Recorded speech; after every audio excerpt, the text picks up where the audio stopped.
prazer estar aqui no meio de tanta gente que luta por essa causa, por propiciar esse momento de que a gente se aproxime, né?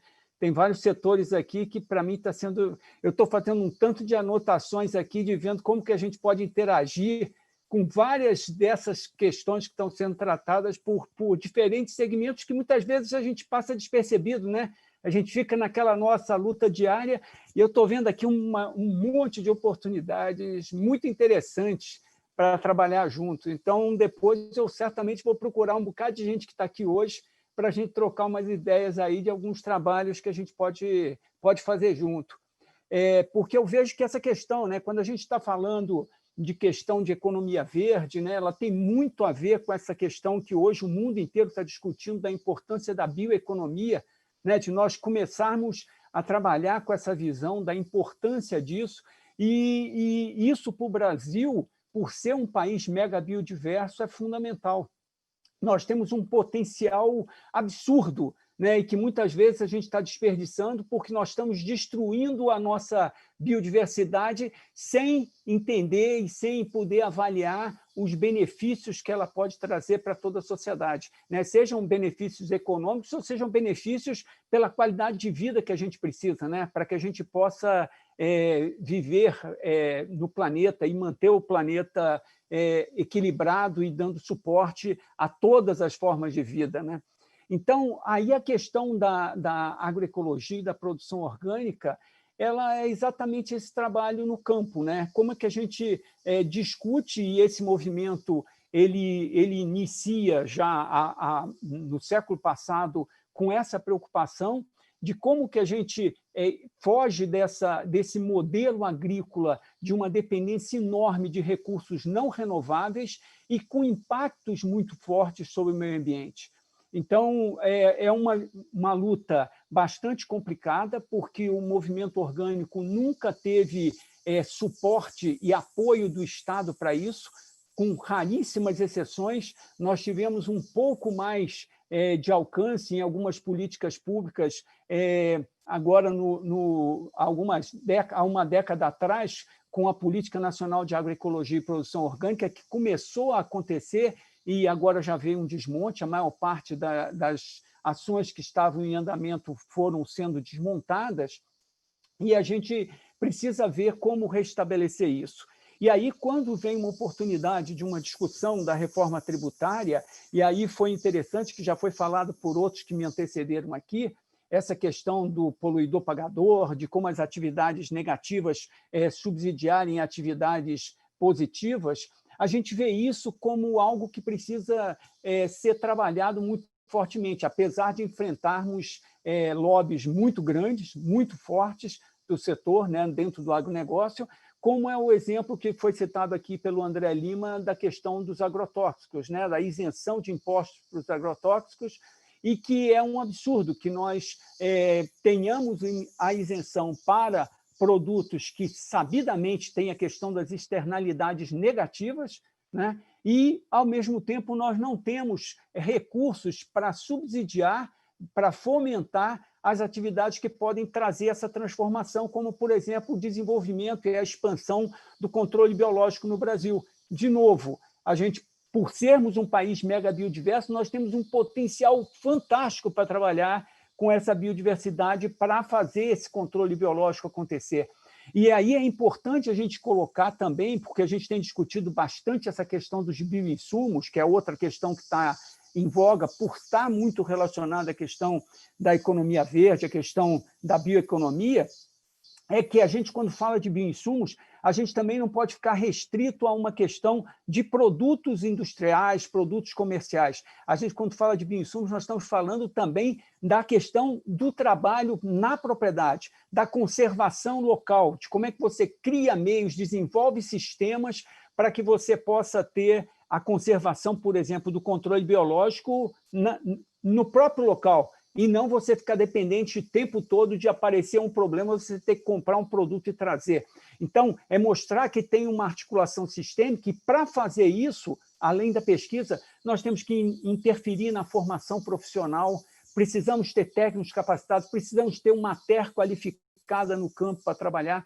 Então, tudo isso precisa de recurso, como já foi falado por muitos que me antecederam, principalmente agora, né? A Alice colocou bastante isso, essa necessidade de recursos para fazer essas atuações no local, no campo acontecerem. E a gente vê que essa possibilidade de você pegar recurso desses poluidores, pegar recurso dessas atividades que têm externalidades negativas e colocar esses recursos para subsidiarem e apoiarem o desenvolvimento das alternativas que nós queremos, das alternativas que nós precisamos. Isso é fundamental. Eu citei o caso dos agrotóxicos, mas nós poderíamos falar, por exemplo, da questão das sementes, né? Nós temos hoje reconhecido internacionalmente o TIRFA, né, o Tratado Internacional de Recursos Fitogenéticos, já coloca isso, e o Brasil é signatário desse risco enorme que nós corremos, e principalmente pelas mudanças climáticas, desse reducionismo que nós temos da nossa diversidade genética a ser utilizada no campo. E nós temos hoje uma concentração das sementes na mão de poucas empresas internacionais e que foram reduzindo as variedades que estão disponíveis. E, por outro lado, nós temos agricultores, nós temos organizações da sociedade civil que são guardiões de semente, que trabalham com bancos comunitários de semente, que estão ajudando de uma maneira resistente a trabalhar a questão da conservação da nossa agrobiodiversidade. Então, de novo, nós precisamos que essas empresas que fazem, promovem o reducionismo genético, subsidiassem com impostos, com esses recursos, esses trabalhos de conservação da agrobiodiversidade. Então, a gente tem uma série de possibilidades a serem trabalhadas, né, para que a gente possa, que tenha essa conexão com a discussão. Porque se a gente tem uma atividade que, pelo contrário, como é o caso da produção orgânica, que tem externalidades positivas com relação à questão do clima, conservação da biodiversidade, a questão do solo, da água, uma série de questões, como que a gente faz para que essa atividade possa ter um apoio, possa ter um tratamento diferenciado? E aí a gente vê que só tem uma situação. Ou você teria que implementar efetivamente um pagamento por serviços ambientais, serviços ecossistêmicos, ou você provocar a desoneração daquilo que impacta esse tipo de produção, esse tipo de produção benéfica. Então, a gente tem que trabalhar com essas duas questões e, dependendo da situação, em alguns momentos cabem algumas, em outras cabem outras. No caso da produção orgânica, para se fazer algum tipo de, vamos dizer assim, de um pagamento diferenciado, nós temos um facilitador, que é o caso dos produtores orgânicos, nós termos hoje um cadastro nacional de produtores orgânicos. A legislação de orgânicos, ela criou um mecanismo de certificação e que os produtores que estão aptos a trabalhar, a comercializar seus produtos como orgânico, eles fazem parte de um cadastro. Então, nós já temos mecanismos de verificação de quem são, porque muitas vezes a argumentação de você fazer um pagamento, por exemplo, por serviços ambientais, é que você pode ter distorções e pessoas recebendo sem, de fato, deverem estar recebendo. Mas a gente tem mecanismos já criados, implementados, que permitem que você faça isso, que você identifique essas pessoas que têm condições e que, de fato, adotam esse trabalho. E aí eu acho que a gente tem que, cada vez mais, chamar a sociedade a entender o que está por trás, muitas vezes, da discussão da reforma tributária.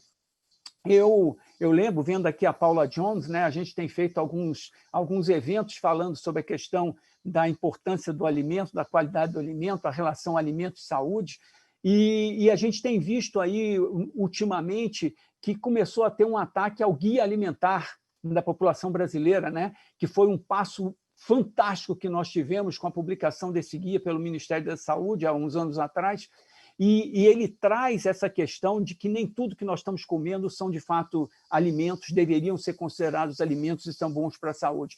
E aí começou a ter esse ataque ao guia alimentar, e a gente tentando ver por que estava havendo isso, e aí nós começamos a perceber por que esse ataque veio quando está discutindo a reforma tributária, e dentro da discussão da reforma tributária se propõe que aquilo que não seja bom para a saúde, por exemplo, deveria ter uma tributação diferenciada. O alimento verdadeiro deveria ter uma tributação, por exemplo, como os refrigerantes, né, que têm problemas seríssimos para a saúde. E aí a gente percebe por que esse ataque ao guia, porque aí você estaria abrindo espaço para já definir o que seria aquilo que faz bem ou não faz bem e que hoje está sendo considerado, muitas vezes, por alimento por muitas pessoas. Então, eu acho que é fantástico que a gente possa ter essa oportunidade, parabenizar aqui o André, que tem sido sempre um parceiro do Instituto Brasil Orgânico aí desde o início, né, nessa caminhada, e que a proposta do Instituto Brasil Orgânico tem sido essa, de dar voz ao movimento orgânico como um todo.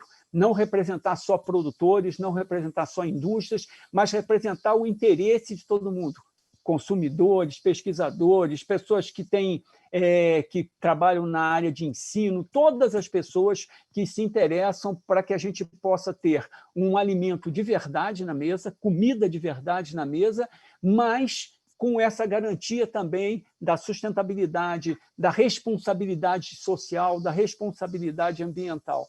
E aí essa discussão da reforma tributária é, sem dúvida, algo que a gente precisa alertar a população de que muitas vezes entende isso como uma coisa muito burocrática, muito fora do alcance e que as pessoas não têm muito como participar dessa discussão, porque elas não compreendem o quanto que isso influencia no seu dia a dia. Influencia em tudo que você faz, em tudo que você compra, como você compra, o que está acessível ou não está acessível, e a gente precisa tornar essa informação mais palatável, que chegue mais facilmente a toda a sociedade para ela entender o impacto. Por exemplo, foi citado aqui o caso das baterias, pagar 80% de imposto. Muitas vezes a pessoa não consegue entender por que fica, às vezes, caro você implementar um sistema elétrico com captação solar e você não consegue entender isso porque você não sabe o que está por trás desse preço, do custo que está colocado ali.